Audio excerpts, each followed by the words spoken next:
Welcome to one of the most misunderstood concepts in all of statistics, the 95% confidence interval. If you ask most students, or even many researchers, what it means, they'll tell you there is a 95% probability that the true population parameter lies within this specific interval. It sounds logical, it sounds intuitive, but statistically speaking, it is completely wrong. Today, we are going to debunk the probability myth and understand what frequentist statistics is actually telling us. To understand why the common definition fails, we must first look at the frequentist philosophy. In this framework, the population parameter, let's say the average height of all humans, is a fixed constant value. It doesn't move. It isn't a random variable. The randomness comes from your sampling process. When you calculate a 95% confidence interval, the 95% does not describe the interval you just calculated. It describes the reliability of the method you use to generate it. It's like a ring toss game at a carnival. The peg is fixed, and you are throwing rings. Imagine we are conducting an experiment 100 times. Each time, we take a new random sample from the same population and calculate a new confidence interval. If we do this correctly, we expect that about 95 of those 100 intervals will capture the true population mean, while 5 of them will miss it entirely. Notice the shift in perspective. The interval is what moves, not the mean. Once you have calculated a specific interval, like 150 to 170 centimeters, the true mean is either in there or it isn't.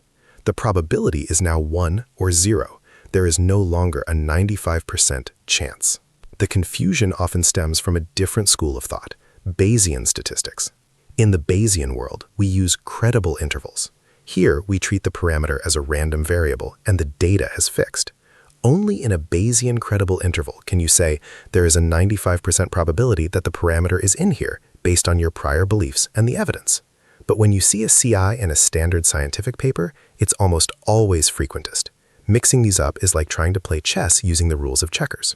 The width of these intervals is determined by 3 main factors: the sample size, the variability of the data, and the confidence level.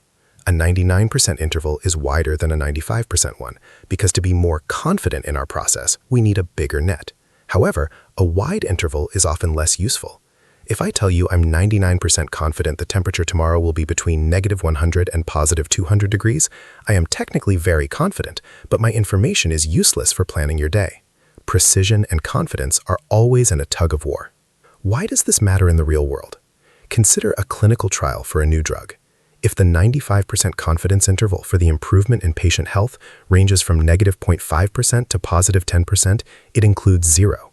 This means we cannot rule out that the drug does nothing or even causes harm. Scientists rely on these intervals to determine the margin of error. Misinterpreting this as a simple probability leads to overconfidence in results that might just be the product of a 5% unlucky sample. In summary, a 95% confidence interval means that if we repeated the study many times, 95% of the resulting intervals would contain the true mean.